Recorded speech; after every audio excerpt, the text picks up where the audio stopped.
నమస్తే అన్న, అందరికీ నమస్కారం. ప్రస్తుతం ఈ యొక్క యుద్ధాన్ని ఆపేసి ఆ యొక్క క్రెడిట్ను తానే దక్కించుకోవాలని చెప్పేసి పాకిస్తాన్ తహతహలాడుతూ ఉందన్నమాట.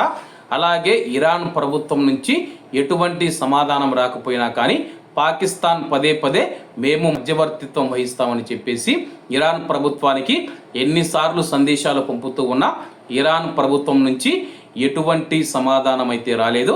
అలాగే దీనికి సంబంధించి అమెరికా ఇరాన్ మధ్య ప్రత్యక్ష చర్చలకు మధ్యవర్తిత్వం వహిస్తామని పాకిస్తాన్ ప్రకటనలు చేసింది.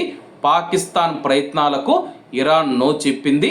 ఆ విషయంలో తమ ప్రమేయం ఏమీ లేదని తేల్చి చెప్పింది. పాకిస్తాన్ ఏమో మధ్యవర్తం వహించి ఈ యొక్క యుద్ధాన్ని ఆపివేస్తానని ప్రకటనలు చేసుకుంటూ గొప్పలు చెప్పుకుంటూ ఉంది. పాకిస్తాన్ ప్రకటనలకు మాకు ఎటువంటి సంబంధం లేదని చెప్పేసి ఇరాన్ ప్రకటించింది.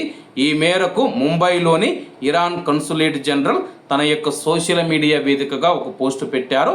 అమెరికాతో ప్రత్యక్ష చర్చలు ఏమీ లేవు, మధ్యవర్తుల ద్వారా మిత్ర దేశాల ద్వారా బయటికి వచ్చిన అసమంజసమైన డిమాండ్లు మాత్రమే, పాక్ మధ్యత్వ ప్రయాణికులు వారి సొంతమే, వాటితో మా ప్రమేయం ఏమీ లేదని చెప్పేసి కన్సులేట్ జనరల్ పేర్కొందనమాట.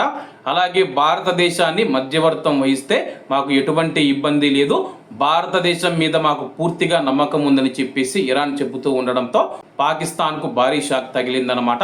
ఒకవైపు మేము మధ్యవర్తిత్వం వహించి యుద్ధం ఆపుతామని చెప్పేసి నాకు ఒక పైన గట్టిగా వాళ్ళని రిక్వెస్ట్ చేస్తూ ఉంటే నీ యొక్క రిక్వెస్టులు చెల్లవు, నీకు మాకు ఎటువంటి సంబంధం లేదని చెప్పి ఇరాన్ ప్రభుత్వం చెబుతూ ఉంది.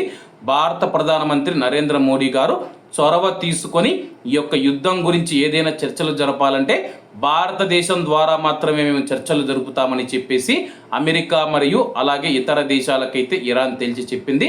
మరి భారత ప్రభుత్వం ఎటువంటి నిర్ణయం తీసుకుంటుందో వేచి చూడాల్సి ఉంది. కాబట్టి అందరూ బాగుండాలి, అందులో మనం ఉండాలి. అందరికీ నమస్తే అన్న, జై హింద్.